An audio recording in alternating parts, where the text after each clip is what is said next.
Seorang ibu dan anaknya histeris saat mobilnya diberhentikan paksa oleh komplotan debt collector di Tangerang Selatan, Banten.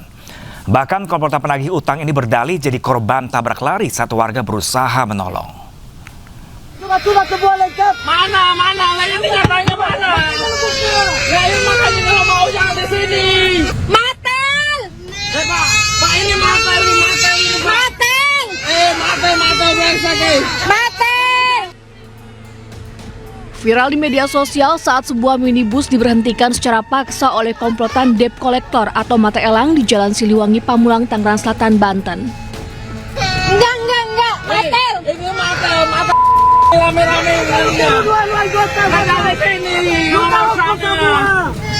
Kamu jangan di sini sana. Bahkan seorang ibu dan anaknya yang berada dalam minibus tersebut histeris dan menangis, meminta pertolongan warga karena kendaraannya diberhentikan paksa. Mana sukatnya, Matel! Jangan di sini.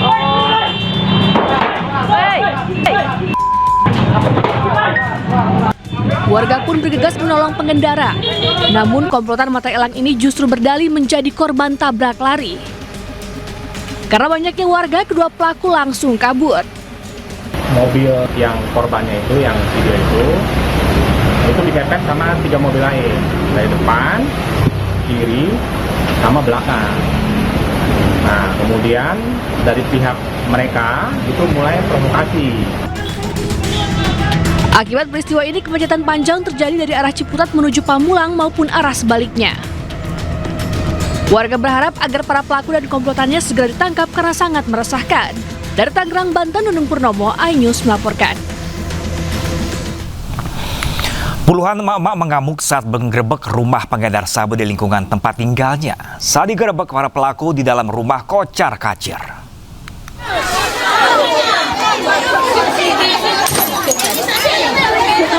Para emak-emak mendatangi salah satu rumah di Muara Batang Gadis, Mandailing Natal, Sumatera Utara. Mereka mencurigai rumah tersebut menjadi tempat transaksi dan penyalahgunaan narkoba.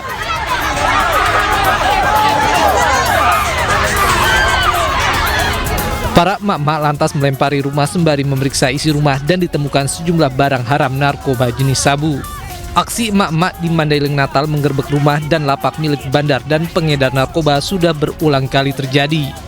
Dalam sepekan, sudah 2 kali aksi emak-emak menggerebek rumah pengedar narkoba.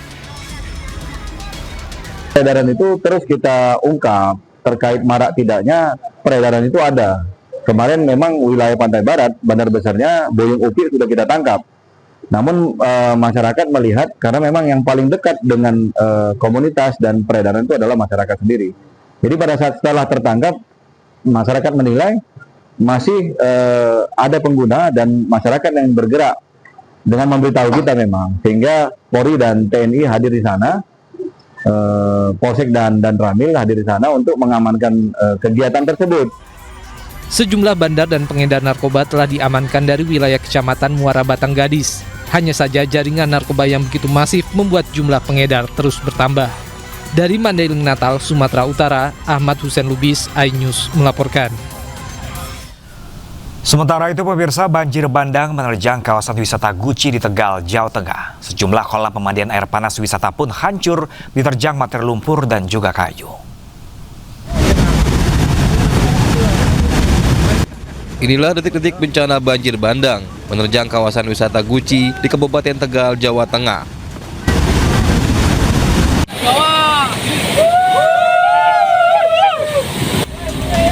Kawasan yang biasanya riuh oleh wisatawan berubah menjadi mencekam akibat derasnya arus banjir bandang.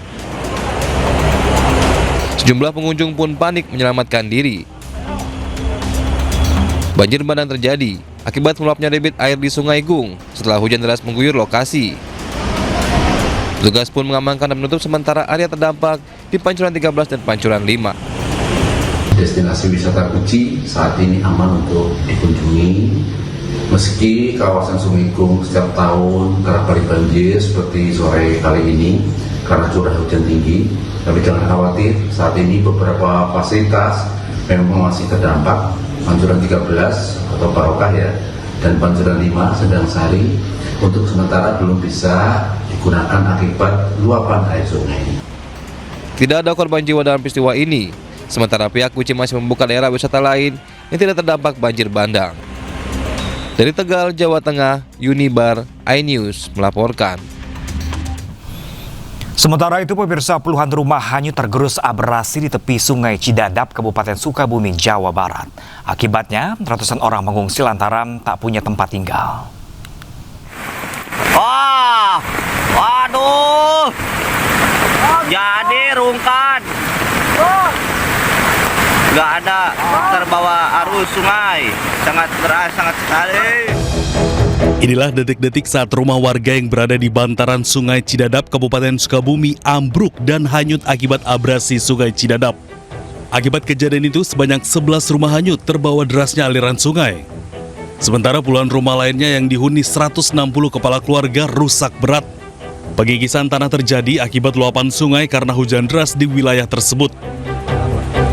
Kalau rumah mungkin ada, kalau yang rusak ada kurang lebih puluhan dah, ada 20 ke atas.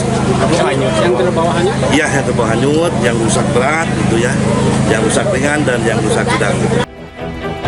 Sementara itu, ratusan orang yang terdampak abrasi Sungai Cidadap terpaksa mengungsi ke sekolah yang berada di wilayah tersebut. Selain di sekolah, ada juga warga yang mengungsi ke rumah kerabatnya. Mereka meminta kepada pemerintah untuk segera direlokasi ke tempat yang aman. Dari Sukabumi, Jawa Barat, Budi Setiawan, iNews melaporkan. Kita ke informasi selanjutnya, pemirsa. Libur Natal dan Tahun Baru, ribuan penumpang kereta cepat Wush tiba di Stadion Padalarang, Bandung Barat. Saat musim liburan, jumlah penumpang Wush mencapai 22.000 orang per harinya. Ribuan penumpang kereta cepat Wush dari Stasiun Halim, Jakarta pagi ini tiba di Stasiun Padalarang, Kabupaten Bandung Barat. Penumpang yang tiba harus antre untuk melanjutkan perjalanan menggunakan kereta feeder ke Stasiun Cimahi dan Kota Bandung. Momen libur akhir tahun ini kembali mencatat lonjakan signifikan pada layanan kereta cepat Wush. Jumlah penumpang Wush tercatat mencapai 22.523 orang. Lonjakan penumpang terjadi sejak akhir pekan lalu, sejalan dengan dimulainya libur sekolah serta jelang Natal dan Tahun Baru. Baru 2025-2026 untuk penumpang Wush sendiri kami prediksi memang akan mengalami peningkatan hingga 10 sampai dengan 25%. Jadi memang untuk perjalanan ataupun kapasitas angkut per harinya ini juga memang mengalami peningkatan jika dibandingkan tahun lalu. Kalau tahun lalu itu ada 48 perjalanan per hari, untuk di Nataru tahun ini sudah ada 62 perjalanan KA per hari. Untuk mengoptimalkan kesiapan operasional dan layanan, pihak KCIC juga mengimbau penumpang untuk mengatur waktu perjalanan dengan baik dan datang lebih awal di stasiun. Dari Kabupaten Bandung Barat, Yuwono, iNews melaporkan. Sementara itu, pemirsa, arus lalu lintas kendaraan yang memasuki kota Bandung mulai meningkat. Diperkirakan kepadatan kendaraan akan terus meningkat hingga sore nanti.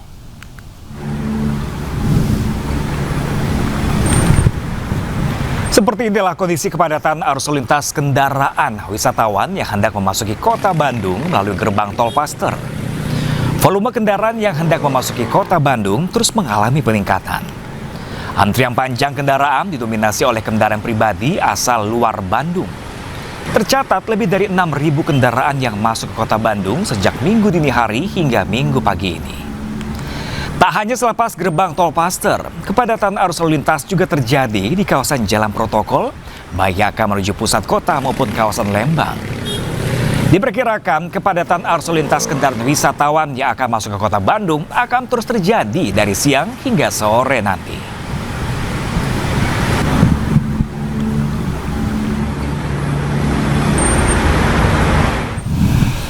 Jelang Natal dan Tahun Baru 2026, Terminal Bus Kampung Rambutan, Jakarta Timur juga mulai dipadati ratusan penumpang yang akan melakukan perjalanan ke sejumlah daerah.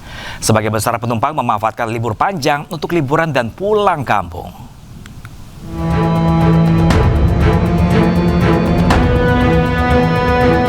Keberangkatan penumpang di Terminal Kampung Rambutan Ciracas, Jakarta Timur melonjak menjelang libur Hari Raya Natal dan Tahun Baru. Hingga Sabtu siang, lonjakan keberangkatan penumpang sudah mencapai 10% dibanding hari normal. Kepadatan terjadi pada ruang tunggu keberangkatan penumpang Terminal Kampung Rambutan.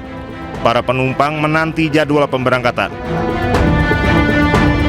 Berdasarkan data pada Kamis 18 Desember 2025, 436 penumpang diberangkatkan menggunakan 50 bus antar kota antar provinsi dari berbagai perusahaan otobus. Pada Jumat 19 Desember 2025, sebanyak 720 penumpang diberangkatkan menggunakan 67 bus. Jumlah keberangkatan ini diperkirakan terus meningkat hingga mendekati Nataru. Sebagian besar penumpang memanfaatkan libur panjang untuk liburan dan pulang kampung. Mengantisipasi lonjakan penumpang, posko keamanan disiagakan dengan melibatkan petugas dari TNI Polri dan Dinas Perhubungan. Sementara pemeriksaan kesehatan bagi para sopir bus antar kota antar provinsi melibatkan Dinas Kesehatan, serta pemeriksaan layak jalan terhadap seluruh armada Nataru dari masing-masing perusahaan otobus. Dari Jakarta, Ahmad Muharlin, Sutrisno, iNews melaporkan. Jelang libur Natal dan Tahun Baru, stasiun Pasar Senen Jakarta Pusat ramai dipadati penumpang. Peningkatan penumpang terjadi sejak akhir pekan, sejak dimulainya libur sekolah, serta jelang Natal dan Tahun Baru. Kepadatan penumpang terjadi di stasiun keberangkatan kereta api jarak jauh. Antrian penumpang terlihat di area loket, ruang tunggu, hingga pintu boarding.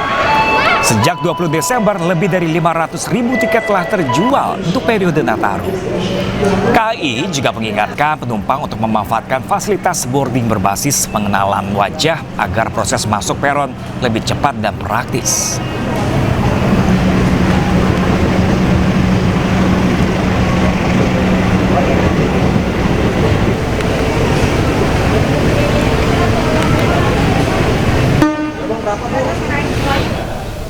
Ya pemirsa, untuk informasi terkini terkait angkutan libur Natal dan Tahun Baru, sudah ada rekan kami Wenda Nura di stasiun Pasar Senen, Jakarta. Halo, selamat pagi rekan Wenda, bagaimanakah suasana terkini di stasiun Senen? Apakah mulai terjadi lonjakan penumpang di sana? Ya, selamat siang Pram dan juga pemirsa. Menjelang libur Hari Raya Natal dan Tahun Baru 2026, sejumlah masyarakat ini mulai bepergian jarak jauh, dan salah satunya adalah stasiun Pasar Senen ini masih menjadi stasiun keberangkatan favorit bagi masyarakat yang berada di Jakarta dan sekitarnya. Dan sejak pagi hari tadi saya berada di stasiun Pasar Senen, memang sudah terlihat ramai, bahkan di tiap gate boarding juga ini sudah terlihat ada antrian, apalagi jika menjelang dengan jam keberangkatan kereta. Dan Pram dan juga pemirsa, berdasarkan informasi yang kami terima selama periode Natal dan Tahun Baru 2026 ini, dari daerah operasi 1 PT KAI ini menyediakan sebanyak 1.700 perjalanan kereta api jarak jauh. Dan angka ini meningkat 10% jika dibandingkan dengan periode sebelumnya di 2024 lalu. Sehingga memang ini menunjukkan bahwa antusias masyarakat yang berpergian menggunakan kereta api ini masih sangat tinggi. Dan data terbaru hari ini yang kami terima dari sejumlah perjalanan itu sudah menyiapkan sebanyak 900.000 tempat duduk dan sudah terjual sebanyak 600, hampir 600.000 ini sudah terjual. Dan pada hari ini pun di stasiun Pasar Senen, di antara beberapa stasiun yang berada di daerah operasi 1 PT KAI, stasiun Pasar Senen ini adalah stasiun favorit sehingga angka keberangkatan dan kedatangannya pun paling tinggi. Selain itu juga di stasiun Pasar Senen ini juga menyediakan beberapa fasilitas seperti boarding face recognition dan juga arena bermain anak, sehingga masyarakat ataupun calon penumpang yang akan bepergian melalui stasiun Pasar Senen ini bisa menunggu dengan nyaman dan tanpa mengantri panjang dengan menggunakan boarding face recognition itu. Sementara demikian, Pram. Ya, Wenda Nura, seperti apa juga? Apakah ada kenaikan tarif di sana, Wenda, selama libur Natal kali ini? Apakah ada promo juga di sana? Ya, pemirsa, mohon maaf pemirsa, tampaknya ada gangguan sinyal pada Wenda Nura, pemirsa di sana. Terima kasih. Wenda Nura melapor langsung dari stasiun Pasar Senen, Jakarta. Terima kasih, selamat bertugas kembali. Ya, pemirsa, memasuki libur Nataru, Bandara Soekarno-Hatta dipadati ribuan penumpang. Hari ini ada 166.000 penumpang pesawat atau naik 20% jika dibandingkan hari biasa.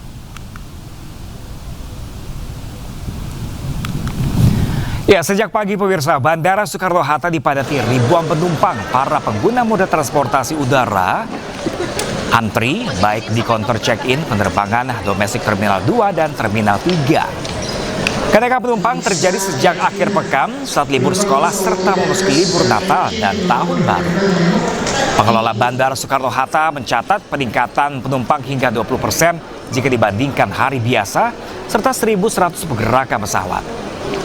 Adapun rute tujuan favorit penumpang yakni Bali, Medan, Makassar, Surabaya, dan Yogyakarta. Sementara untuk penerbangan internasional, rute favorit yakni Singapura, Kuala Lumpur, dan Arab Saudi. Dari Jakarta tujuan Ambon. Keperluannya sendiri dan apa? Liburan Natal Tahun Baru. Untuk aktivitas ini gimana? Sudah liburan atau gimana? Cuti sih kebetulan. Oh, sudah ambil. Iya, sudah ambil cuti. Masih lainnya pemirsa, kapal nelayan KM Maulana 30 terbakar di perairan Tanjung Belimbing Selatan, Kabupaten Tanggamus, Lampung. Saat kejadian, kapal mengangkut 33 anak buah kapal atau ABK. Video amatir merekam kapal nelayan KM Maulana 30 terbakar di perairan Tanjung Belimbing Selatan, Kabupaten Tanggamus, Lampung pada Sabtu pagi. Dalam rekaman, api membakar badan kapal, kepulan asap hitam pun membumbung tinggi di tengah laut. Kapal KM Darmansyah 05 berhasil mengevakuasi 25 ABK dalam kondisi selamat. Sementara 8 ABK lainnya masih dalam proses pencarian.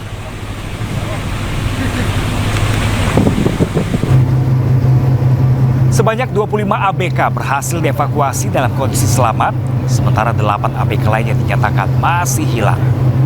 Seluruh korban selamat dibawa menggunakan KP Orka 05 milik Kementerian Perikanan untuk dibawa menuju ke Pelabuhan Muara Baru, Jakarta. Hingga kini, tim SAR masih mencari 8 korban yang hilang. Kami sekitar pukul 10:50 waktu Indonesia bagian Barat, KN SAR Basudewa kami gerakan untuk melakukan pencarian dan pertolongan. Kemudian kami juga melakukan koordinasi dengan Basarnas Command Center untuk informasi tersebut dan meminta SAR Map Prediction dalam rangka mempermudah kami melakukan pencarian sesuai. Kisah mengharukan viral di media sosial. Sejumlah guru memindahkan dokumen penting menggunakan seutas tali dari bangunan sekolahnya yang hancur di Pidijaya, Aceh. Lokasi sekolah kini berubah menjadi aliran sungai baru, dan berikut liputan selengkapnya. Bangunan sekolah Islam terpadu An-Nur di Kecamatan Meredu, Kabupaten Pidijaya, Aceh, ambruk total dan tak lagi layak digunakan untuk kegiatan belajar mengajar. Dinding roboh, lantai hilang, dan ruang kelas lenyap ditelan bencana. Lokasi sekolah ini berubah menjadi aliran sungai baru dengan arus deras akibat dahsyatnya banjir bandang dan longsor.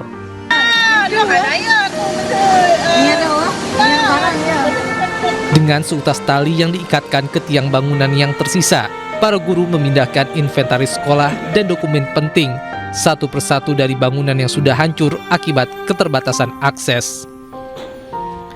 Tak ada alat berat, tak ada jembatan, hanya keberanian, kepedulian, dan rasa tanggung jawab demi menyelamatkan dokumen masa depan para siswa.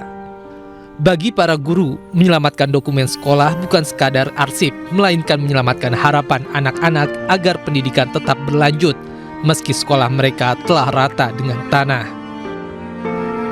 Di tengah amukan alam, dedikasi guru-guru ini menjadi pengingat bahwa pendidikan tak runtuh bersama bangunan, namun tetap berdiri di atas pengorbanan dan kepedulian. Sementara itu pemirsa, puluhan anak korban banjir di Gayo Luwes, Aceh masih semangat belajar di tenda pengungsian. Bencana tak menyurutkan anak-anak ini menimba ilmu dan meneruskan pendidikan yang sempat tertunda.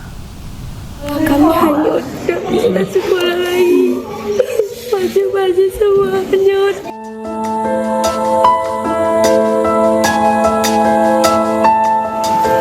Sakila merupakan salah satu anak yang berada di posko pengungsian di Desa Belang Kejeren, Kabupaten Gayo Luwes, Aceh. Siswi SMP kelas 7 ini tak kuasa menahan tangisnya karena harus belajar di posko pengungsian. Belajar di ruang sekolah dengan seragam kini hanya hayalan mereka semata. Sakila dan teman-teman pun memiliki harapan untuk pemerintah yang berkuasa. Aku mohon sama Bapak pemerintah segera bangun rumah sekolah kami dan berikan baju-baju. Rumah, sekolah, tempat ia belajar sudah hanyut. Harta benda bahkan pakaian serta perlengkapan sekolah tidak ada lagi. Sekolah adalah masa depan bagi generasi bangsa. Sakila berharap pemerintah memberikan beasiswa kepada anak-anak korban banjir bandang agar tetap melanjutkan pendidikan yang sama dengan anak-anak lainnya. Dari Kabupaten Gayo Luas, Aceh, Medi Arjuna, iNews melaporkan. Heboh pemirsa, puluhan warga desa Suradek, Kabupaten Aceh Barat menemukan butiran diduga emas di halaman rumah. Warga pun mendatangi lokasi untuk berburu emas dengan menyuling pasir dan air secara manual. Viral di sosial media, puluhan warga mengumpulkan butiran biji emas hasil menyuling. Para mama sibuk menggali tanah di halaman rumah dan menyuling dari kubangan air tanah. Warga menggunakan alat seadanya untuk mendulang pasir demi mencari serpihan emas.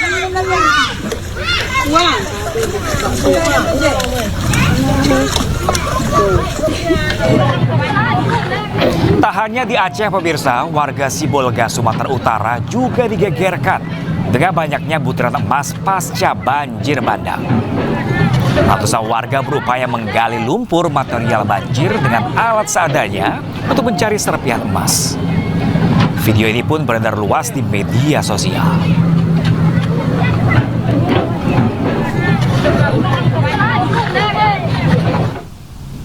Sementara itu pemirsa, akses jalan utama Kabupaten Gayo Luas menuju Aceh Tenggara sudah bisa dilalui oleh kendaraan. Namun pengendara harus ekstra berhati-hati saat melintasi jalan karena tanah dan bebatuan masih terus berjatuhan.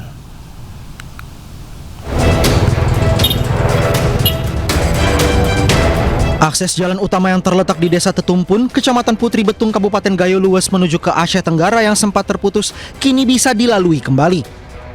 Meski badan jalan sempit karena sebagian tertutup bebatuan dan tanah longsor, pengendara tetap berusaha menerobos dengan ekstra hati-hati. Tanah dan bebatuan juga masih berjatuhan akibat kondisi tanah yang tidak stabil. Polisi juga terus berjaga di sejumlah titik lokasi yang masih rentan akan terjadinya longsor. Belum bisa jalan bang, kalau dipaksakan tergantung darah lagi dan air kelabu sana sama jalan sini. Sopirnya belum bisa bang kalau mobil ini bang. Kalau nggak ahli sopirnya mau ke bawah tuh tinggi kita bang. Oke, siap. Tapi bisa bang ya, sempat bisa bang ya masuk ke wilayah ini bang ya? Bisa, cuman kalau mobil kosong bisa lah, cuman kok muatan jarang. Untuk kegiatan pembukaan jalan aset ini termasuk di Desa Penomon ini jalan amblas dan longsor, sehingga kami menempatkan personil untuk pengamanan sehingga mengamankan masyarakat dalam melewati lintasan jalan yang baru dibuka selama kurang lebih memasuki hari ke-24. Akses jalan utama Kabupaten Gayo Luas menuju ke Aceh Tenggara sudah bisa dilalui oleh kendaraan. Akses darat yang juga sudah pulih di Aceh adalah jalur Takenggon Benar Meriah. Selain di Aceh, ada 4 akses darat yang sudah pulih di Sumatera Barat, antara lain Sikalau Lembah Melintang, Sawah Suduk Koto Hilalan, Solok Nagari Pinanggahan, dan Padang Mantuang Kayu Tanam. Dari Kabupaten Gayo Luas Aceh, Medi Arjuna, iNews melaporkan. Ya pemirsa, hampir sebulan pasca banjir bandang dan tanah longsor yang melanda Kabupaten Gayo Luas Aceh, krisis listrik masih dirasakan warga. 7 kecamatan masih mengalami padam total, sementara 4 kecamatan lain menikmati aliran listrik secara bergilir. Dan pemirsa, untuk informasi terkini, kita bergabung dengan rekan jurnalis iNews Anando Saino Ariga, langsung dari Kuta Panjang, Kabupaten Gayo Luas Aceh. Selamat siang Ariga. Selamat siang, Bung Pram. Ya Ariga, apakah listrik sudah sepenuhnya menyala di Kabupaten Gayo Luas hingga hari ini? Pemirsa, dapat kami laporkan bahwa saat ini di Kabupaten Gayo Luas dari 11 kecamatan hanya 4 kecamatan yang listrik nyala secara bergilir. Kemudian 7 lainnya sampai saat ini masih padam total sekitar 22 hari sudah lamanya. Oke, baik. 7 kecamatan Demikian, masih Bung Pram. padam di sana. Kendalanya apa, Ariga? Dari informasi yang Anda dapatkan di sana? Dari informasi yang kita dapatkan, yang pertama kendala yang dihadapi pihak terkait, yaitu yang pertama ketersediaan BBM, kemudian memang banyak infrastruktur PLN yang mengalami kerusakan. Hal ini yang 7 kecamatan belum bisa dinyalakan, kemudian 4 kecamatan lainnya menyala secara bergilir. Oke, 7 kecamatan masih padam di sana. Lalu bagaimana dengan warga untuk upayanya untuk mengisi energi daya listriknya seperti apa di sana? Tentu dengan pemadaman listrik di 7 kecamatan tersebut, saat ini warga memakai lampu deadlock dan juga memakai aliran listrik yang dari baterai. Jadi saat ini masyarakat di Kabupaten Gayluas yang ada di 7 kecamatan yaitu memakai baterai listrik dan lampu listrik, kemudian juga lampu yang bahan bakarnya minyak tanah. Oke, meski ini 7 kecamatan masih padam total di sana, bagaimana dengan pendampingan dari pemerintah RI di sana, rekan Ariga? Gimana Bung Pram? Gak begitu jelas. Ya, Ariga, dari pantauan Anda, 7 kecamatan masih padam total di sana. Apakah masih ada pendampingan khusus dari pemerintah RI untuk kawasan di 7 kecamatan tersebut?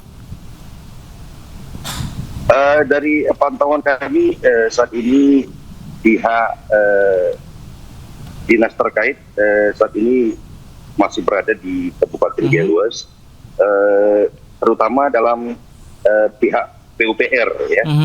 Yang saat ini sedang melaksanakan aksi jalan dari Gayluas ke Kabupaten Aceh Tenggara, kemudian dari Gayluas ke Kabupaten Aceh Tengah. Demikian, Bung Pram. Dengan bantuan lainnya seperti apa di sana, rekan Ariga, seperti makanan untuk mencegah kelaparan di Gayluas Aceh? Saat ini bantuan makanan juga berdatangan ya, baik itu dari pemerintah pusat, provinsi maupun dari donatur-donatur lain.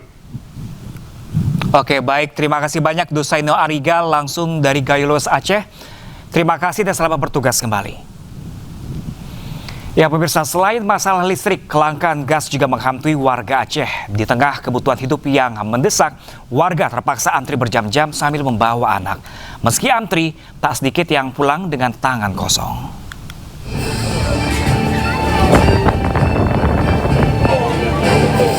Gas yang seharusnya mudah didapat kini menjadi barang langka. Sejak beberapa hari terakhir, warga Banda Aceh dan sekitarnya terus mendatangi pangkalan LPG. Untuk mendapatkan gas LPG, sebagian warga mengaku harus berkeliling dari satu pangkalan ke pangkalan yang lain dan terpaksa membawa serta anak-anak mereka yang masih balita karena tidak ada yang menjaga di rumah. Kondisi ini memicu keresahan. Warga berharap pemerintah segera turun tangan menambah pasokan gas LPG agar kelangkaan tak berlarut. Dari jam 6 subuh. Oke. Sampai sekarang belum dapat juga nih lagi. Kalau kondisi gas di luar seperti apa, Bang, saat ini? Kalau kondisi gas di luar banyak nggak ada harapan. Abang sudah berapa tempat mencari gas? Sudah 5 tempat.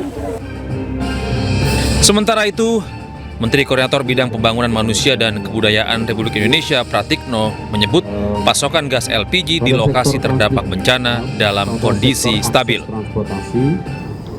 Terkait ketersediaan BBM dan gas secara umum pasokan di wilayah terdampak berangsur stabil meskipun di beberapa kabupaten seperti Tapsel, Mandailing Natal, serta Bener Meriah dan Aceh Tengah masih terjadi keterbatasan dihadapkan pada tantangan-tantangan untuk percepatan distribusi. Warga berharap kekosongan stok LPG di Aceh segera diatasi pemerintah agar tidak berdampak luas hingga menyebabkan kelumpuhan ekonomi di Banda Aceh. Dari Banda Aceh, Syukri Syarifuddin, iNews melaporkan. Ketua Umum Palang Merah Indonesia Yusuf Kala menyerahkan bantuan pada para pengungsi di Kabupaten Tapanuli Tengah, Sumatera Utara. Kehadiran JK menjadi penyemangat bagi warga.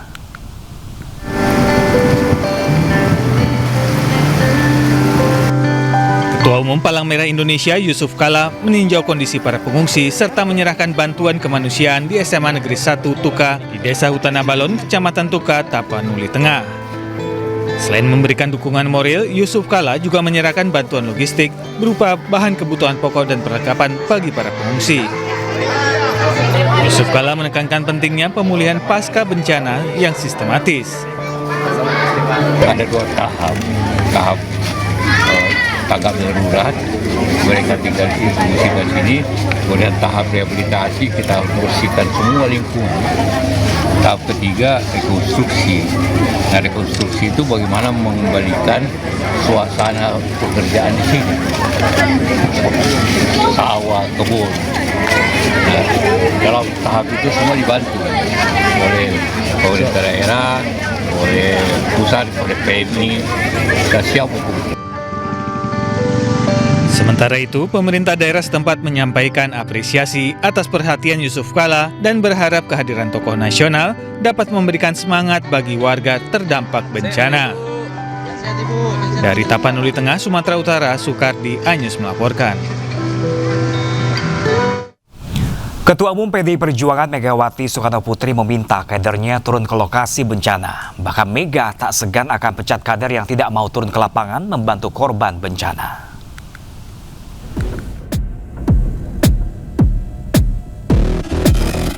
Ketua Umum PDI Perjuangan Megawati Soekarno Putri meminta kader dan pengurus partai untuk turun dan membantu korban bencana banjir bandang di Sumatera. Mega bahkan mengancam akan memecat relawan Badan Penanggulangan Bencana PDIP atau Baguna jika tidak turun ke lapangan. Hal ini karena Baguna PDIP dibentuk untuk sigap membantu masyarakat di wilayah terdampak bencana di seluruh Indonesia. Saat ini Baguna telah mengirimkan relawan bantuan kemanusiaan dan puluhan mobil operasional untuk membantu korban bencana banjir bandang di Sumatera. Jadi Baguna juga jangan hanya nyuruh-nyuruh loh, pergi ke lapangan. Siapa yang nggak pergi ke lapangan? Angkat tangan. Bener nih, semua pergi ke lapangan. Karena apa? Kalau nggak mau ke lapangan saya pecat. Lo betul loh, ibu kalau udah dalam hari ini galak. Lo untuk apa kamu jadi Baguna? Karena Baguna saya buat adalah untuk apa? Untuk bencana. Sementara itu, Ketua DPP PDIP Bidang Penanggulangan Bencana atau Baguna, Tri Risma hari ini memberikan apresiasi kepada pengemudi ambulans dan relawan bencana yang bekerja tanpa mengenal waktu dan imbalan tetap. Atas dedikasi tersebut, PDIP telah menyiapkan lebih dari 2.000 penghargaan kepada para relawan bencana di seluruh Indonesia. Relawan kita banyak bantu di lapangan saat kita bencana. Jadi Baguna maupun tim kesehatan itu banyak bantu saat terjadi bencana maupun kebutuhan-kebutuhan lain. Jadi karena itu kita ingin memberikan apresiasi dengan memberikan penghargaan. Risma memastikan Baguna tidak bergerak sendiri dan selalu berkoordinasi dengan lembaga pemerintah seperti BNPB, BMKG, dan Basarnas. Pemirsa, KPK menggelar operasi tangkap tangan secara beruntun di Tangerang, Bekasi, dan Kalimantan Selatan. Dalam ketiga operasi, turut terjaring 3 oknum jasa. Bang, sampein dulu bang buat masyarakat. Dalam 24 jam, KPK melakukan operasi tangkap tangan di berbagai daerah, mulai dari Tangerang, Bekasi, hingga Kalimantan Selatan. KPK menangkap seorang oknum jaksa, 2 pengacara, serta 6 pihak swasta dalam operasi tangkap tangan di Tangerang, Banten terkait kasus pemerasan warga negara Korea Selatan. KPK pun menyerahkan 2 orang, salah satunya oknum jaksa beserta barang bukti hasil OTT di Tangerang, Banten kepada Kejaksaan Agung. Terkait operasi tangkap tangan di Bekasi, KPK menangkap 10 orang termasuk Bupati Bekasi. KPK pun menyegel rumah Kepala Kejaksaan Negeri Kabupaten Bekasi, Edi Subarman, di Cikarang. Penyegelan diduga masih terkait dengan OTT Bupati Bekasi. Kepala Kejaksaan Negeri Hulu Sungai Utara berinisial APN dan kasih intelnya berinisial AB terjaring operasi tangkap tangan Komisi Pemberantasan Korupsi di daerah Kalimantan Selatan pada Kamis 18 Desember. Keduanya kemudian diterbangkan dari Kalimantan Selatan ke Jakarta untuk diperiksa secara intensif di Gedung Merah Putih KPK. Ini masih terus bergulir dan kami tentunya butuh dukungan, butuh pengawalan teman-teman melalui kinerja-kinerja jurnalistik supaya setiap penegakan hukum dugaan tindak pidana korupsi juga bisa disampaikan secara transparan dan akuntabel. Kami tidak bisa memberikan apa-apa, yang bisa KPK berikan hanya upaya dan kinerja terbaik dalam upaya pemberantasan. KPK pun memiliki waktu 1 kali 24 jam untuk mengumumkan status para pihak yang terjaring operasi tangkap tangan. Kejaksaan Agung menegaskan tidak akan memberikan perlindungan kepada oknum jaksa yang terjaring operasi tangkap tangan oleh KPK. Kepala Pusat Penerangan Hukum Kejaksaan Agung, Anang Supriyatna, memastikan akan menindak tegas setiap oknum jaksa yang terbukti melakukan perbuatan tercela. Dalam kasus ini, 5 orang telah ditetapkan sebagai tersangka. 3 diantaranya merupakan oknum jaksa. Ketiga oknum jaksa itu terjaring dalam operasi tangkap tangan KPK di wilayah Banten dalam kasus dugaan pemerasan terkait penanganan perkara tindak pidana umum informasi dan transaksi elektronik atau ITE. Dari perkara ini, penyidik Kejaksaan Agung menyita uang hasil dugaan pemerasan sekitar 941 juta rupiah. Ada 3 orang yang satu oknum jaksa berinisial RZ, yang kedua dari pihak swasta berinisial DF dan MS, seorang perempuan. Dan tadi malam sudah lakukan pemeriksaan, sedangkan kami sendiri di tanggal 17 Desember sudah melakukan juga penyidikan terhadap perkara ini dan sudah menetapkan 2 tersangka. Ya, pemirsa, mantan Gubernur Jawa Barat Ridwan Kamil dan istrinya Atalia Praratia sepakat untuk berpisah secara baik-baik. Keputusan disepakati oleh kedua belah pihak melalui proses mediasi.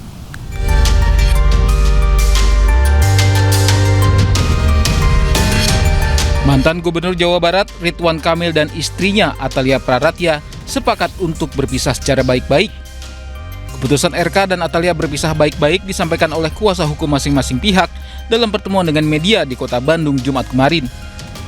Kuasa hukum Ridwan Kamil, Wenda Alwi, menuturkan kedua belah pihak telah menjalani proses mediasi yang dihadiri langsung oleh masing-masing prinsipal.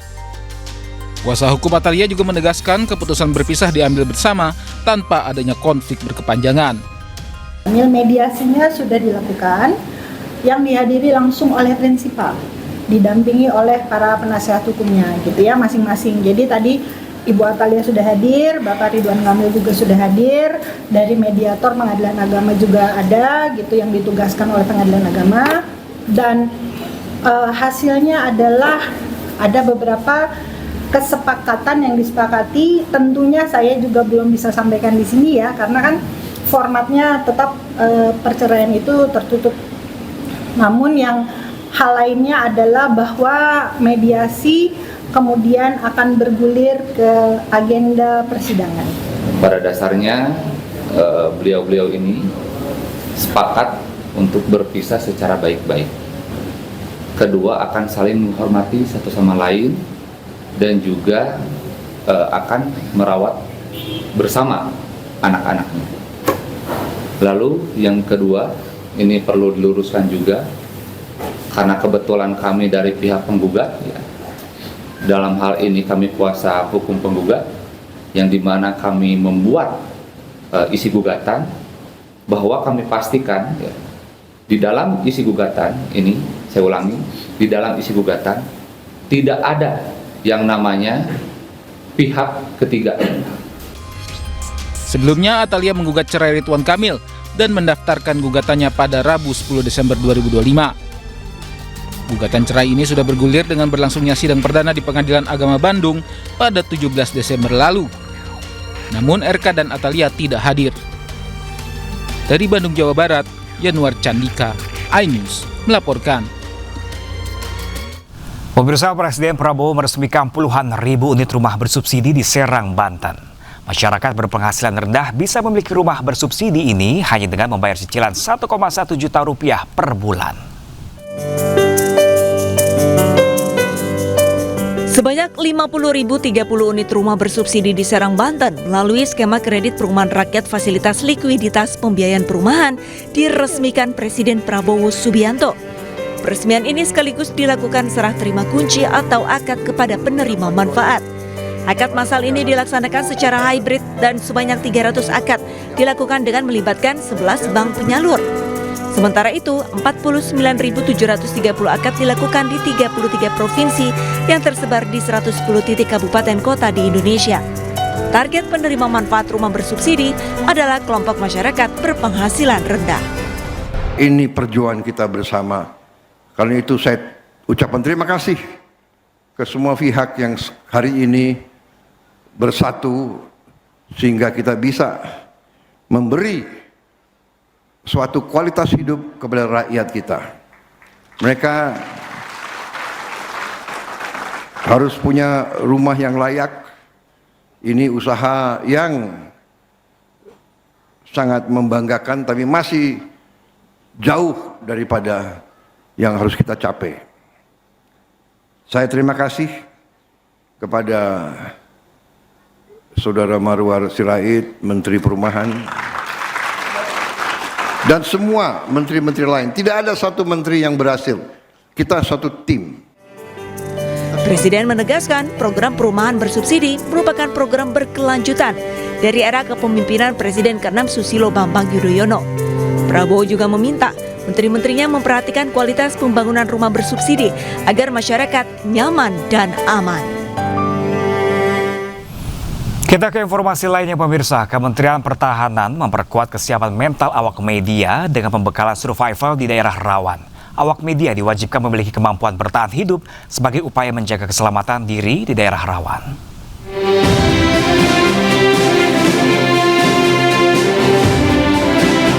Dalam rangka meningkatkan pemahaman dan kesiapan dalam mendukung peliputan di daerah rawan, awak media berkesempatan menerima materi survival tentang prosedur kedaruratan di daerah rawan di Menlatpur, Sanggabuana, Karawang. Pembekalan bertujuan untuk memperkuat kesiapsiagaan awak media menghadapi kondisi darurat, keterbatasan fasilitas, serta berbagai situasi tak terduga saat menjalankan peliputan di wilayah beresiko tinggi. Harapannya memang ke depan kita akan memberikan ini secara periodik, secara rutin, dengan tujuan supaya rekan-rekan media pada saat melakukan penggasan-penggasan di daerah rawan bisa kita siapkan dan bisa bersama-sama dengan TNI, baik itu di operasi-operasi daerah perbatasan, operasi-operasi daerah rawan, lebih kolaborasinya lebih terjalin. Mereka memiliki pemahaman yang penting terhadap antisipasi situasi. Awak media tidak hanya dibekali pengetahuan teknis, tetapi juga dilatih membangun kesiapan mental dan ketangguhan dalam menghadapi situasi ekstrim. Di antaranya dengan mempraktikkan langsung di lapangan melalui simulasi sesuai kondisi medan, seperti mengonsumsi berbagai macam tumbuhan jika terjebak di hutan tanpa perbekalan. Pembekalan awak media, kita juga diajarkan yang namanya survival untuk bertahan di hutan, mengkonsumsi tumbuhan dan juga hewan yang sekiranya ada di sekitar hutan. Dan ini saya mau cobain salah satu tumbuhan yang bisa dikonsumsi. Ini adalah tebu telur. Kita cobain dulu.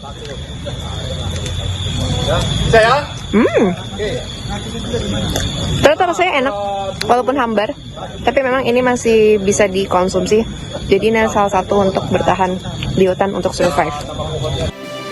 Pembelajaran kali ini difokuskan pada pemahaman lingkungan sekitar, pengendalian keselamatan kondisi mental, pengelolaan energi secara efektif, serta pemanfaatan sumber daya yang terbatas dengan tetap mengedepankan aspek keamanan.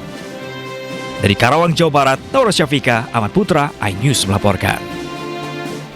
Kali ini saya akan membacakan komentar netizen di berbagai sosial media dalam segmen Jadi Netizen terkait sejumlah topik yang menjadi sorotan masyarakat selama sepekan.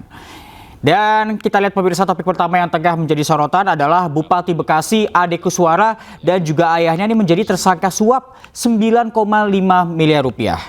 Kita lihat komentar netizen yang pertama dari Indrayanti Pitet. Emang di Indonesia tuh jabatan orientasinya semua dapat uang, bukan buat rakyat.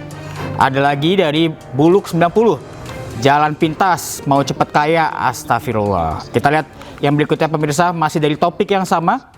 Mengenai ditangkapnya Bupati Bekasi dari Galang Arjunsyah, bapak dan anak menyala keluarganya.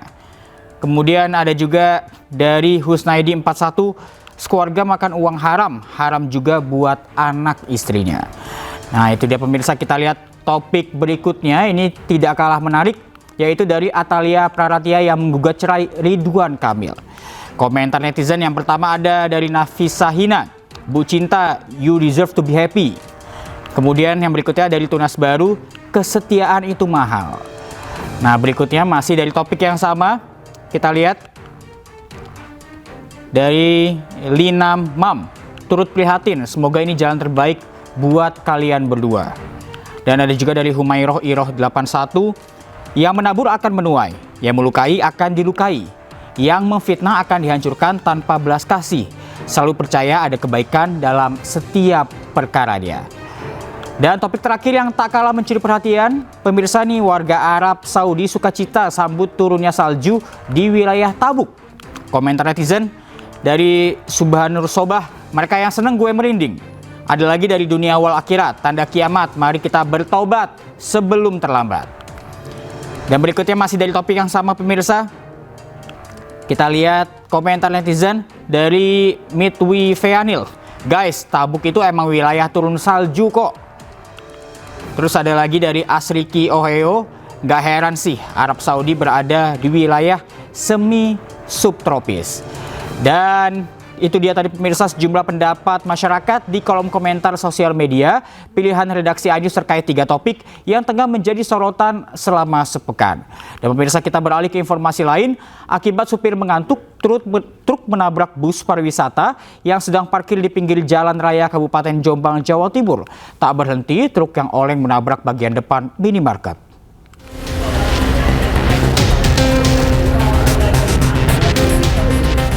Karyono, supir truk ini mengalami patah kaki setelah truk yang dikemudikannya menabrak bagian belakang bus pariwisata yang sedang parkir di tepi Jalan Nasional Desa Jogoloyo, Kecamatan Sumobito, Kabupaten Jombang, Jawa Timur, Sabtu dini hari. Peristiwa kecelakaan ini bermula saat truk box melaju kencang dari Jombang ke arah Mojokerto. Saat tiba di lokasi, truk yang berada di lajur kanan tiba-tiba oleng ke kiri hingga menabrak bus pariwisata yang sedang parkir di tepi jalan. Masih belum berhenti, truk ini kemudian oleng lagi dan menabrak atap teras toko di tepi jalan. Akibatnya, kabin truk ringsek.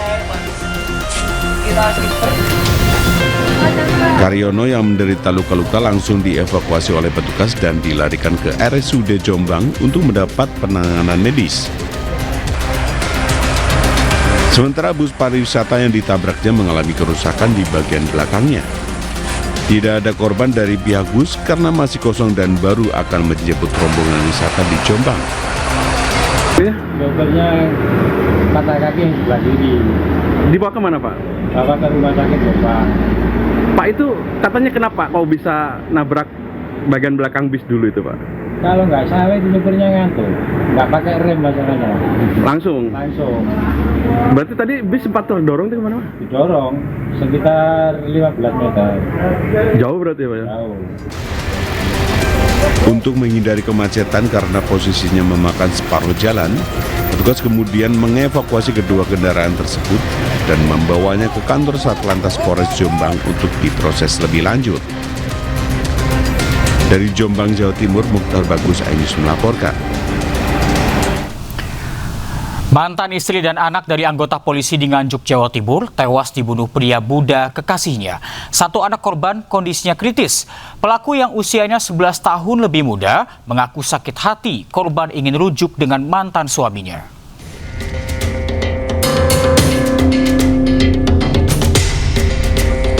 Polisi menggelar rekonstruksi pembunuhan Elvi Damayanti dan anaknya di rumah kos di Jalan Mongin Sidi, Kota Nganjuk, Jawa Timur.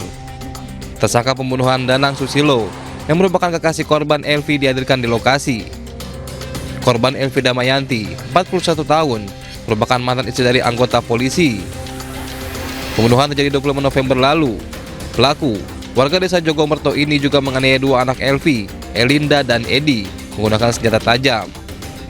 Elvi dan Elinda anaknya tewas, sementara Edi kondisinya kritis akibat 20 luka tusukan di tubuh. Usai membunuh, pelaku juga membakar kamar kos yang dihuni korban dan dua anaknya. Usai bercerai, Elvi tinggal di rumah kos tersebut dan berpacaran dengan tersangka Danang yang berusia 11 tahun lebih muda. Kepada polisi, pelaku mengaku sakit hati dan cemburu lantaran korban ingin rujuk dengan mantan suaminya. Pelaku ini atas nama D ini sudah memendam rasa sakit hati kepada korban, yang mana korban ini menyampaikan kepada tersangka bahwa yang bersangkutan akan rujuk kembali sama suaminya. Tersangka kini terancam hukuman 20 tahun penjara. Dari Nganjuk, Jawa Timur, Mukhtar Bagus, iNews melaporkan. Sementara itu di Medan, Sumatera Utara, seorang anak tega membunuh ayah kandungnya. Pelaku berdalih emosi saat melihat sang ayah menganiaya ibu kandungnya.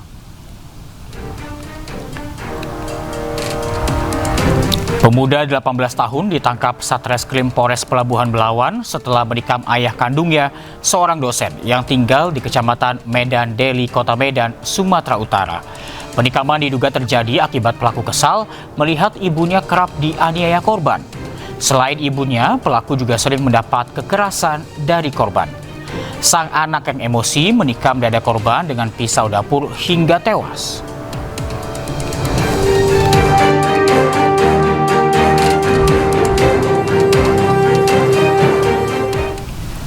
Tiga unit truk box di sebuah gudang perusahaan di Tangerang Selatan, Banten dibawa kabur kawanan maling. Akibat peristiwa ini, perusahaan mengalami kerugian 1 miliar rupiah.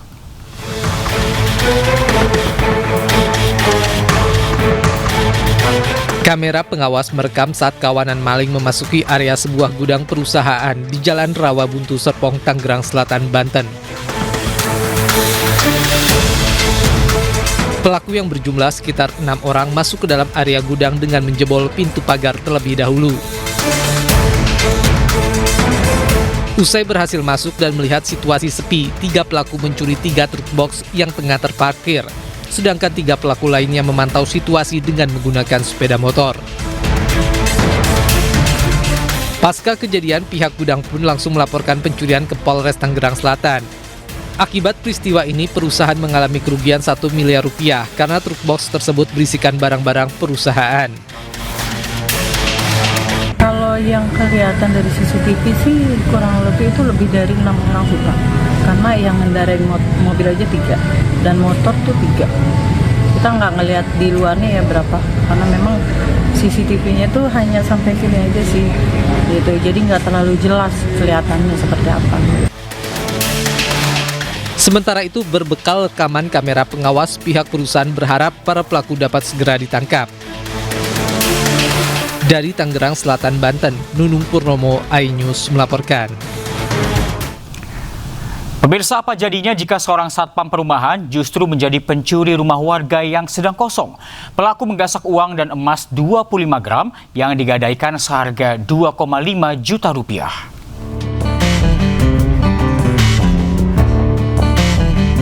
Inilah Fali, seorang satpam yang mencuri di perumahan di Kota Makassar, Sulawesi Selatan. Pelaku masuk ke dalam rumah korban yang kosong karena ditinggal mudik. Pelaku mengambil kunci rumah korban, masuk dan mencuri 1 celengan kotak warna hitam berisi uang Rp600.000 dan perhiasan emas. Usai mencuri, pelaku mengunci pintu rumah korban. Selanjutnya menuju pos jaga tempat pelaku bekerja. Pada keesokan harinya, pelaku membawa perhiasan ke Penggadean, mendapatkan uang Rp2.500.000. Dan kini, uang hasil mencuri habis digunakan pelaku untuk main judi online dan sabung ayam. Resmob Polsek Panakukang yang mendapat laporan dari korban segera bergerak cepat meringkus seorang satpam sekaligus pelaku pencurian yang wajahnya terekam CCTV. Adanya laporan warga tentang kehilangan di salah satu perumahan di wilayah Panakukang yang terekam CCTV. Selanjutnya anggota melakukan penyelidikan dan berhasil mengamankan terduga pelaku. Ini pelaku diketahui siapa ini, identitasnya? Jadi setelah diselidiki ternyata pelaku adalah pihak security di perumahan tersebut yang berhasil membobol rumah warga. Dari keterangan korban apa saja yang hilang? Jadi dari keterangan korban itu berupa 25 gram emas dan sejumlah uang. Kini pelaku dijerat pasal pencurian dan terancam hukuman di atas 5 tahun penjara. Dari Kota Makassar, Sulawesi Selatan, Muhammad Nurboni, iNews melaporkan. Gegara diduga korsleting listrik 15 rumah di Jalan Kapuk Muara, Teluk Gong, Jakarta Utara terbakar. Api cepat membakar rumah warga di Jalan Kapuk Muara, Gang Hakiki, Teluk Gong, Penjaringan, Jakarta Utara. Banyaknya material mudah terbakar membuat api cepat membesar dan merambat ke rumah warga lain. Warga yang panik berupaya memadamkan api dengan alat seadanya. Petugas mengerahkan 9 mobil pemadam kebakaran dan 45 personil di lokasi mencoba memadamkan api dan kebakaran agar tidak merambat ke bangunan lainnya. Akibat kebakaran, 3 orang warga mengalami luka bakar.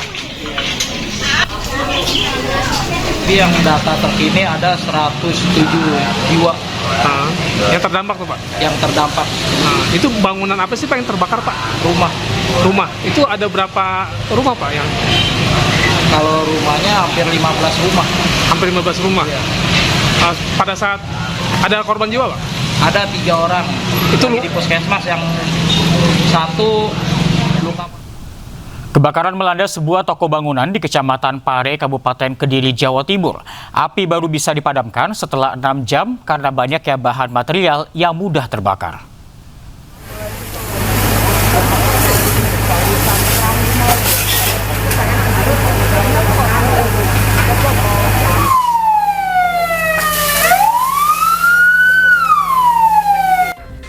Kebakaran hebat melanda sebuah toko bangunan di Jalan Mastrip, Kabupaten Kediri, Jawa Timur. Banyaknya bahan mudah terbakar membuat api dengan cepat membesar dan menghanguskan seluruh bangunan. Api diduga terjadi akibat korsleting listrik. Kebakaran baru bisa dipadamkan setelah 6 jam dengan bantuan 4 unit mobil damkar. Kami padamkan sekaligus selesai pembasahan itu tepat pukul 21.00. Jadi memang memakan waktu yang cukup panjang karena mengingat objek yang terbakar adalah bahan-bahan yang mudah terbakar. Dugaan sementara nanti mungkin dari pihak kepolisian akan meneliti lebih lanjut, dan sementara kemungkinan besar ada korsleting atau hubungan pendek arus listrik yang. Beruntung tidak ada korban jiwa dalam peristiwa ini, namun kerugian ditaksir mencapai 2,5 miliar rupiah. Dari Kabupaten Kediri, Jawa Timur, Afnan Subagio, iNews melaporkan. Banjir bandang menerjang kawasan wisata Guci di Kabupaten Tegal, Jawa Tengah. Sejumlah kolam pemandian air panas wisata pun hancur diterjang material lumpur dan juga kayu.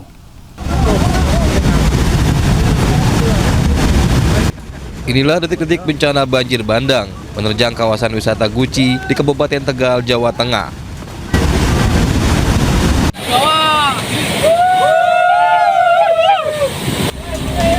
Kawasan yang biasanya riuh oleh wisatawan berubah menjadi mencekam akibat derasnya arus banjir bandang. Sejumlah pengunjung pun panik menyelamatkan diri. Banjir bandang terjadi akibat meluapnya debit air di Sungai Gung setelah hujan deras mengguyur lokasi. Petugas pun mengamankan dan menutup sementara area terdampak di Pancuran 13 dan Pancuran 5. Destinasi wisata Guci saat ini aman untuk dikunjungi. Meski kawasan Sungai Gung setiap tahun kerap kali banjir seperti sore kali ini, karena curah hujan tinggi. Tapi jangan khawatir, saat ini beberapa fasilitas memang masih terdampak. Pancuran 13 atau Barokah ya, dan Pancuran 5 Sedang Sari untuk sementara belum bisa digunakan akibat luapan air sungai. Tidak ada korban jiwa dalam peristiwa ini. Sementara pihak Guci masih membuka daerah wisata lain yang tidak terdampak banjir bandang. Dari Tegal, Jawa Tengah, Unibar, iNews melaporkan. Untuk informasi terkini terkait banjir bandang, sudah ada rekan Unibar di kawasan wisata Guci, Tegal, Jawa Tengah. Selamat siang, Unibar. Bagaimana kondisi terkini di wisata Guci, Tegal, Jawa Tengah saat ini? Ya, pemirsa, saat ini di area Pancuran 13 Guci, aktivitas pembersihan lokasi dari material banjir bandang masih terus dilakukan oleh tim gabungan TNI Polri, BPBD, dan sejumlah relawan. Hampir semua wahana atau kolam renang air panas alami yang berasal dari Gunung Slamet hancur lebur diterjang oleh banjir bandang kemarin sore. Saat ini sejumlah pipa air panas yang mendistribusikan air panas ke sejumlah hotel dan villa juga hanyut terbawa air sungai itu, dan pembersihan dilakukan menggunakan satu alat berat dibantu. Sampai ini wisata Pancuran 13 Guci masih ditutup sementara. Kemudian ada beberapa wisata lain yang ditutup, yakni Pancuran 5 dan satu lagi air terjun Serwiti yang berada di atas lokasi tempat saya berdiri. Untuk penanganan diperkirakan dalam 2 hari ke depan material longsor, material banjir bandang ini akan berhasil dievakuasi, dan untuk Pancuran 5 juga akan dilakukan pembersihan. Sampai saat ini sejumlah kolam renang yang terendam pasir tengah dibersihkan oleh petugas gabungan dan pengelola wisata. Demikian. Ya, Unibar, apakah ada korban jiwa dalam peristiwa ini? Ya, karena lokasi wisata ini jauh dari pemukiman penduduk, tidak ada korban jiwa, dan hampir setiap terjadi musim penghujan, wisata di sekitar Guci ini sering terjadi banjir. Baik, terima kasih Unibar atas informasinya. Selamat pagi, selamat bertugas kembali. Dan pemirsa, libur Natal dan Tahun Baru, kepadatan penumpang di Stasiun Tugu Yogyakarta terus meningkat. Bahkan tercatat jumlah penumpang yang tiba mencapai 24.000 orang. Minggu pagi, stasiun kereta api Tugu Yogyakarta diserbu penumpang. Kepadatan penumpang yang tiba maupun yang hendak berangkat ke berbagai daerah saat jelang libur Natal dan Tahun Baru. Di wilayah Daob 6 Yogyakarta, lonjakan penumpang di hari ketiga angkutan Natal dan Tahun Baru tercatat sebanyak 45.000 penumpang, 20.000 penumpang berangkat, dan 24.000 penumpang tiba di wilayah Yogyakarta. Angka ini diprediksi akan terus meningkat, mengingat pembelian tiket yang masih terus berjalan. PT KAI Daob 6 juga menghimbau kepada penumpang untuk memesan tiket secara online dan memperhitungkan jam keberangkatan agar tidak terjadi keterlambatan. Dari kota Yogyakarta, Ali Wisma, iNews melaporkan. Gubernur Jakarta Pramono Anung tegaskan perayaan Tahun Baru 2026 di Jakarta tetap dilaksanakan, namun secara sederhana.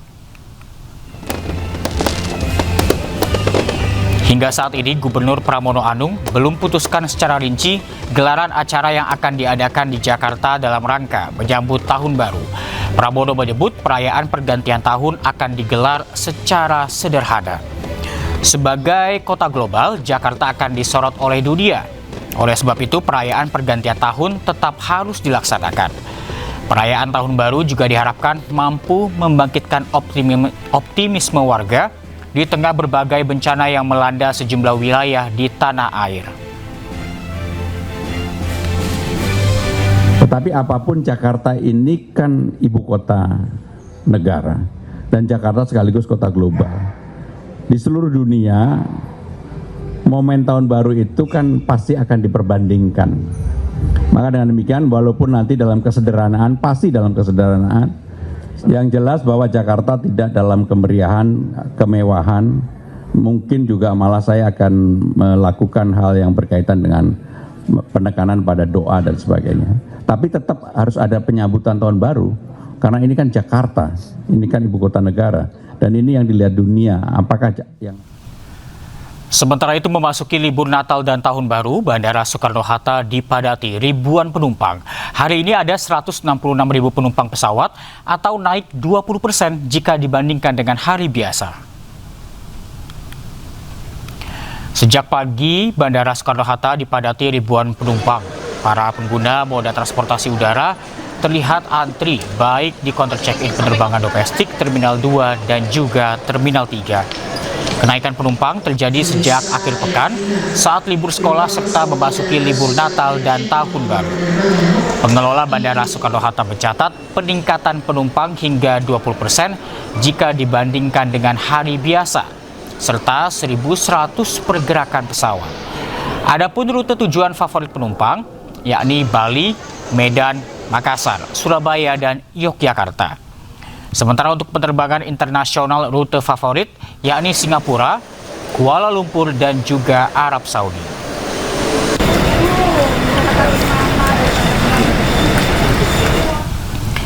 Kuliah Kerja Nyata atau KKN menjadi salah satu sarana mahasiswa mengasah kepedulian sosial sekaligus menerapkan ilmu di lapangan. Oleh karena itu, ribuan mahasiswa di Yogyakarta dikerahkan langsung ke pelosok Indonesia guna mendukung pembangunan.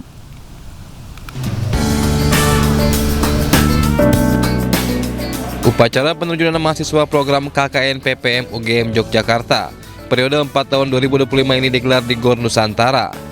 Sebanyak 1.044 mahasiswa dari 18 fakultas mengikuti program KKN yang berlangsung mulai 20 Desember 2025 hingga 7 Februari 2026 ke berbagai pelosok Indonesia, yakni 6 provinsi di luar Pulau Jawa dan 4 provinsi di Pulau Jawa. Upacara pun dipimpin langsung oleh Rektor Ova Emilia dan Menteri Transmigrasi Muhammad Iftithah Sulaiman. Anda ditantang untuk mengasah empati di masyarakat dan tentunya mengembangkan sikap bagaimana kita harus melakukan pengabdian dan melakukan karya-karya di lapangan. Sementara itu, Menteri Transmigrasi Muhammad Iftithah Sulaiman berpesan agar menjaga nama baik UGM dan meminta mereka mengasah kemampuan untuk mencari solusi dan membantu masyarakat keluar dari persoalan yang dihadapi. Itulah juga yang menginspirasi kami dari Kementerian Transmigrasi bahwa tugas hari ini Kementerian Transmigrasi itu bukan lagi mindah-mindahin orang, tapi bagaimana menciptakan pertumbuhan ekonomi yang baru. Dan untuk menciptakan pertumbuhan ekonomi yang baru, kami membutuhkan dunia kampus seperti UGM untuk ikut membantu masyarakat di daerah. Menteri Transmigrasi juga menyampaikan jika kementeriannya membutuhkan kolaborasi dengan kampus seperti UGM guna ikut membantu masyarakat pelosok Nusantara dalam menciptakan pertumbuhan ekonomi baru yang lebih baik lagi. Dari Sleman, Yogyakarta, Heru Trijoko, iNews melaporkan. Pemirsa, fenomena alam menakjubkan terjadi di Pulau Hormuz, Iran. Air berwarna merah mengalir dari lereng menuju laut lepas. Pantai dan pegunungan di Pulau Hormuz, Iran berubah menjadi berwarna merah usai hujan lebat dan menciptakan pemandangan yang menakjubkan. Air berwarna merah mengalir dari lereng berbatu menuju laut selama hujan deras. Fenomena yang dalam bahasa lokal dikenal sebagai kilak ini disebabkan tanah yang kaya akan oksida besi. Selain itu, Pulau Hormuz dikenal akan keanekaragaman geologinya yang unik. Selain membuat lanskap unik, fenomena tanah ini juga bermanfaat untuk industri, mulai dari pewarnaan keramik hingga sebagai bumbu makanan.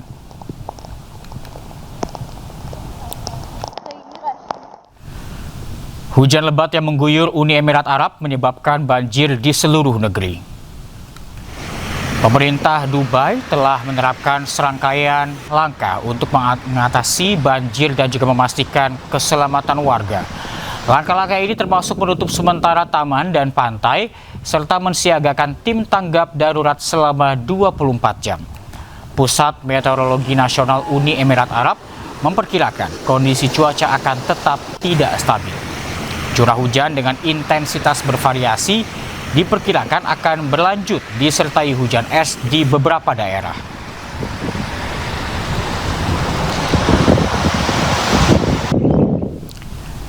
Fenomena alam langka terjadi di Arab Saudi. Hamparan salju tebal menyelimuti kawasan gurun yang menarik perhatian warga dan juga wisatawan.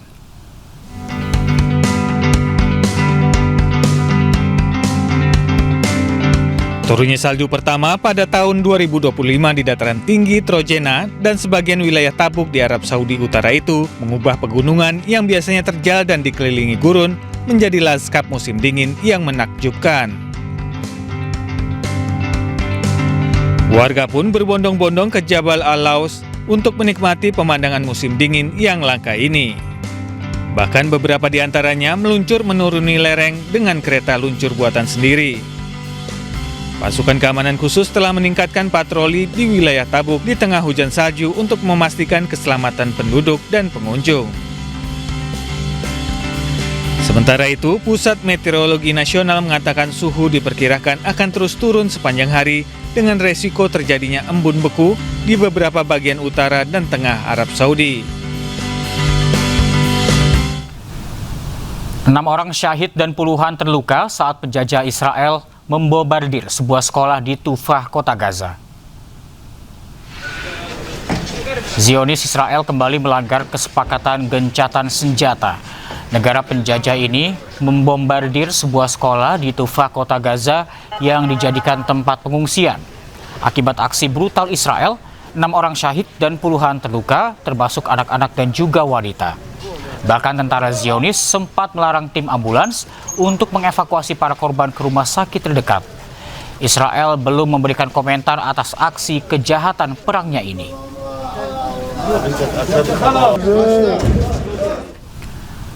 Komando Pusat Amerika Serikat merilis rekaman yang menunjukkan serangan gabungan pasukan Amerika Serikat dan juga Yordania terhadap lebih dari 70 target ISIS di Suriah.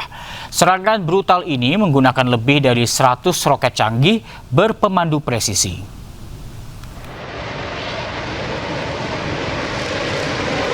Operasi balas dendam Amerika Serikat menargetkan pejuang ISIS, infrastruktur, dan juga lokasi senjata.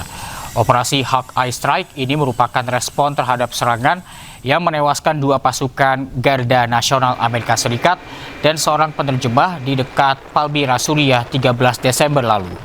Presiden Amerika Serikat Donald Trump mengatakan bahwa pasukan Amerika telah melancarkan serangan pembalasan yang serius.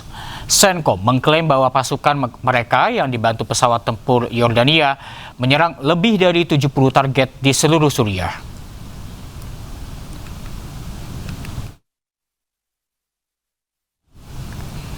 Amerika Serikat meledakkan 2 kapal narkoba di perairan Karibia dan Pasifik yang menewaskan 5 orang.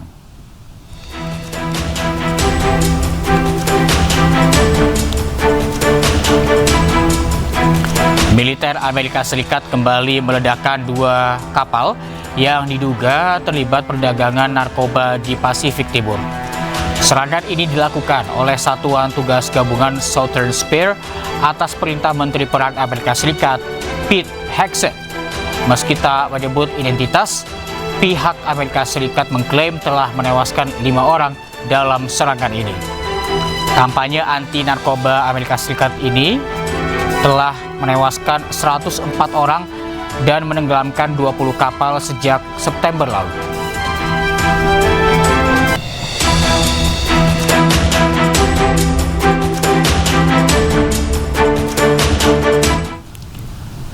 Sementara itu, ricuh dan aksi pembakaran terjadi di Dhaka, Bangladesh pasca terbunuhnya aktivis Syarif Osman Hadi. 2 kantor berita besar menjadi sasaran pembakaran karena dituding pro-India dan juga ex-Perdana Menteri Sheikh Hasina.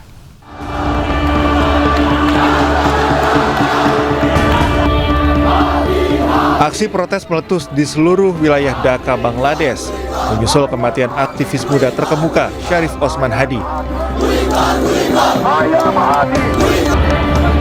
Massa berkumpul di sejumlah bangunan yang terbakar di kawasan Karwan Bazar. Petugas pemadam kebakaran sigap memadamkan api, sementara militer siaga mengamankan area. Dua surat kabar terbesar di Bangladesh, Prothom Alo dan The Daily Star menjadi sasaran serangan. Para pengunjuk rasa menuding kedua media ini bersekutu dengan India, tempat berlindungnya mantan Perdana Menteri Sheikh Hasina saat aksi pemberontakan tahun lalu. Mendiang Syarif Osman Hadi dikenal sebagai kritikus vokal terhadap India dan Sheikh Hasina. Ia ditembak oleh seorang tak dikenal dan meninggalkannya di sebuah masjid di Dhaka. Ia kemudian meninggal dunia saat menjalani perawatan di Singapura. Sejumlah jurnalis yang sempat terjebak di dalam gedung yang dibakar berhasil menyelamatkan diri. Tidak ada laporan korban jiwa dalam peristiwa ini.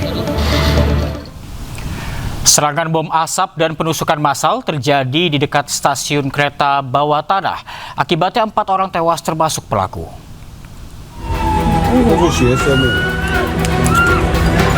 Inilah detik-detik saat pelaku penyerangan dan penusukan massal di pusat kota Taipei melemparkan granat asap ke arah kerumunan orang dan menimbulkan kekacauan. Insiden tersebut terjadi di sebuah stasiun metro utama dan pusat perbelanjaan di Taipei, Taiwan, Jumat malam waktu setempat. Usai melemparkan granat asap, pelaku berlari menyeberang jalan dan memasuki sebuah pusat perbelanjaan. Di dalam gedung tersebut, pelaku secara acak menyerang orang-orang menggunakan pisau panjang. Otoritas tempat mengonfirmasi 4 orang dilaporkan tewas termasuk pelaku, serta melukai 5 orang lainnya. Motif pelaku hingga kini masih belum terungkap. 当下第一反应可能就觉得这个新兴商圈很常有 cosplay， 也有的时候会有一些疯子，所以呢，对这种事情其实是见怪不怪，只是没有想过说他会杀人。 Menindaklanjuti kejadian tersebut, pemerintah Taiwan meningkatkan pengamanan di berbagai lokasi strategis, termasuk stasiun kereta, jalan raya, stasiun kereta bawah tanah, dan bandara di seluruh wilayah Taiwan. Pemirsa, kontingen Indonesia mengukir sejarah di SEA Games 2025 Thailand, membawa pulang 91 keping emas. Indonesia untuk kali pertama menjadi runner-up di luar kandang sejak SEA Games 1995 Chiang Mai.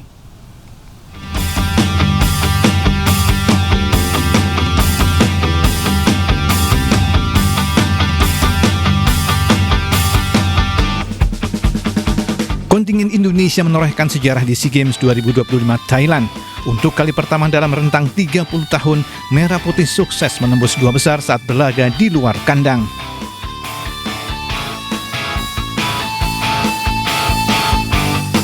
Di SEA Games edisi ke-33, Indonesia finish di peringkat 2 di bawah tuan rumah Thailand. Tidak hanya menempati posisi 2, Indonesia juga melampaui target emas yang dicanangkan. Tampil di 49 cabang olahraga, Indonesia mengoleksi total 91 keping emas, sementara target awal adalah 80 keping emas.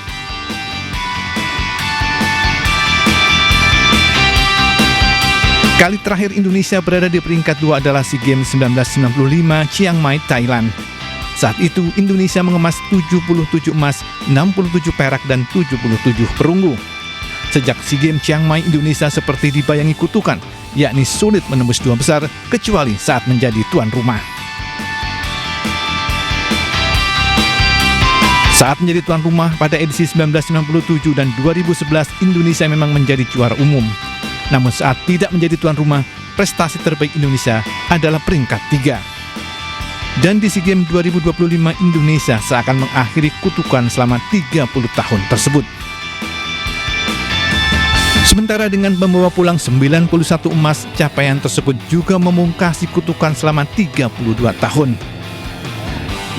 Sebab prestasi terbaik Indonesia saat tidak menjadi tuan rumah adalah 88 emas di SEA Games 1993 Singapura.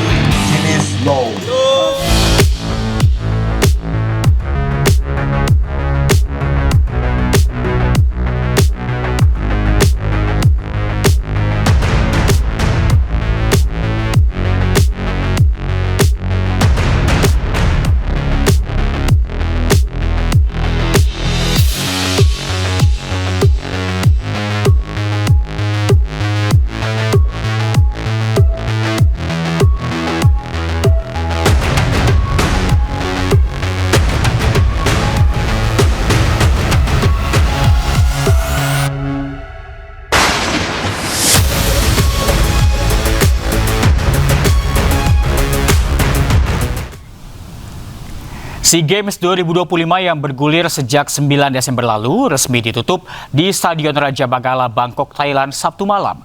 Upacara penutupan bertajuk The Sound of Whistle berlangsung meriah dengan berbagai pertunjukan, mulai dari atraksi seni dan budaya hingga video recap momen SEA Games 2025.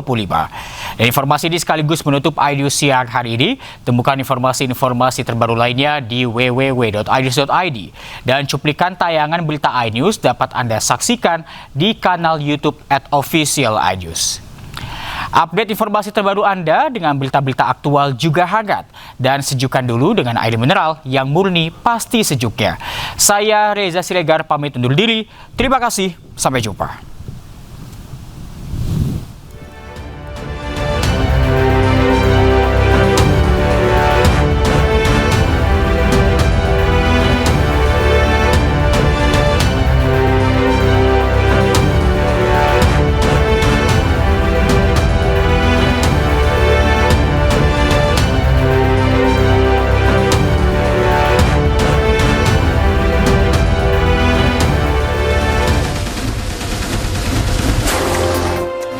SEA Games 2025 yang bergulir sejak 9 Desember lalu resmi ditutup Sabtu malam di Stadion Raja Manggala, Bangkok, Thailand. Upacara penutupan bertajuk The Sound of Whistle tersebut berlangsung meriah dengan berbagai pertunjukan mulai atraksi seni dan budaya hingga video rekap momen SEA Games 2025. SEA Games edisi ke-33 menorehkan sejarah dan kebanggaan bagi kontingen Indonesia. Berlaga di luar kandang, skuad Merah Putih berhasil kembali menembus 2 besar setelah terakhir di SEA Games 1995 Chiang Mai. Indonesia mengoleksi total 91 emas, 112 perak, dan 130 perunggu. Dalam upacara penutupan, DVD Indonesia dipimpin oleh Chef de Mission Tim Indonesia Bayu Priawan Joko Sultono. Sementara atlet ice skating Kirana Alexandra Laut dipercaya sebagai pembawa bendera merah putih. Seluruh atlet dan ofisial larut dalam euforia meninggalkan Thailand untuk menatap SEA Games 2027 di Malaysia. Chef de Mission Tim Indonesia mengatakan partisipasi Indonesia di SEA Games 2025 akan menjadi bagian penting dalam perjalanan hidup para atlet, sekaligus catatan sejarah bagi olahraga nasional Indonesia. SEA Games bukanlah garis akhir karena atlet ditantang untuk mengukir prestasi di level lebih tinggi. Asian Games 2026 di Jepang dan Olimpiade 2028 di Amerika Serikat menanti.